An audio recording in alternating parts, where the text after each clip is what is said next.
लिल्लाहि रब्बिल आलामीन अस्सलातु वस्सलामु अला रसूलिहिल करीम व अला आलिहि व साहबी अजमाइन। আজকে কুড়িগ্রাম জেলার নির্বাচনীয় সভার সম্মানিত সভাপতি, সম্মানিত প্রধান অতিথি, মঞ্চে উপবিষ্ট 11 দলীয় জোটের বিভিন্ন নেতৃবৃন্দ এবং বাংলাদেশ জামাত ইসলামীর অন্যান্য নেতৃবৃন্দ, আমার সামনে উপবিষ্ট কুড়িগ্রামের বাংলাদেশ জামাত ইসলামের পাগল প্রাণ ভাই ও বোনেরা, সবার প্রতি আমার সালাম। আসসালামু আলাইকুম ওয়া রাহমাতুল্লাহ। 26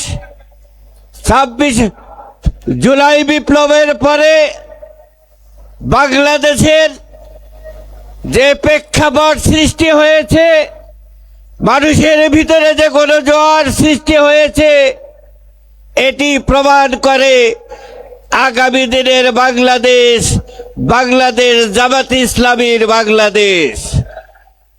আগামী দিনের বাংলাদেশ সকল প্রকার চাঁদাবাজ, দুর্নীতিবাজদের মুক্ত করে একটি ইনসাফ ভিত্তিক বাংলাদেশ। আমি একটি বিচ্ছিন্ন এলাকার নমিনি, বিশেষ করে কুড়িগ্রাম ভূখণ্ডের সাথে একটি ব্রহ্মপুত্র নদী দিয়ে বিচ্ছিন্ন এলাকার আমরা বাসিন্দা। তাই আমি আজকের এই নির্বাচনীয় সভার মাধ্যমে দাবি করতে চাই, কুড়িগ্রামের সাথে রৌবারির জন্য একটি বৃহত্তর সেতুর প্রয়োজন। আর এই সেতুর মাধ্যমে এই উত্তরাঞ্চলের সাথে ঢাকার একটি যাতায়াতের সুব্যবস্থা হবে এবং আমাদের সকল প্রকার সমস্যাগুলি দূরীভূত হবে। আর এই বৃষ্টি যদি নির্মাণ হয়, এটির সাথে একটি রেল সংযোগের মাধ্যমে এই এলাকার মানুষের ভাগ্যের উন্নয়ন হবে। তাই আমি আগামী দিনে বাংলাদেশের প্রধানমন্ত্রী, সম্ভাব্য প্রধানমন্ত্রী আমিরে জামাতের কাছে বিশেষভাবে অনুরোধ রাখবো, আমাদের সকল এলাকার মানুষের 28 কুড়িগ্রাম 4 মানুষের দাবি, একটি দাবি, এই বৃহত্তর ব্রহ্মপুত্র নদীর উপরে একটি সেতু।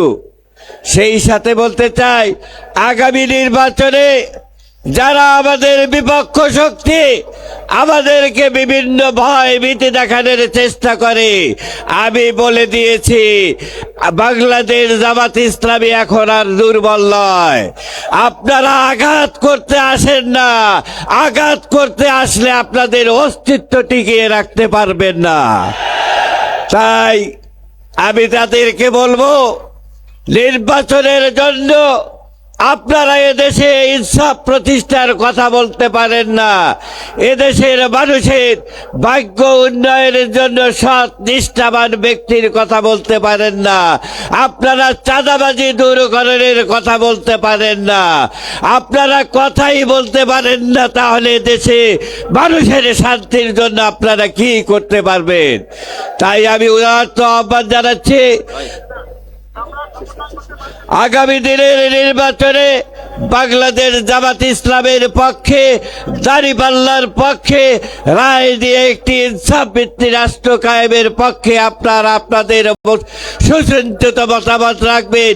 এই আহ্বান রেখে আমি আমার কথা শেষ করছি। আসসালামু আলাইকুম ওয়া রাহমাতুল্লাহ।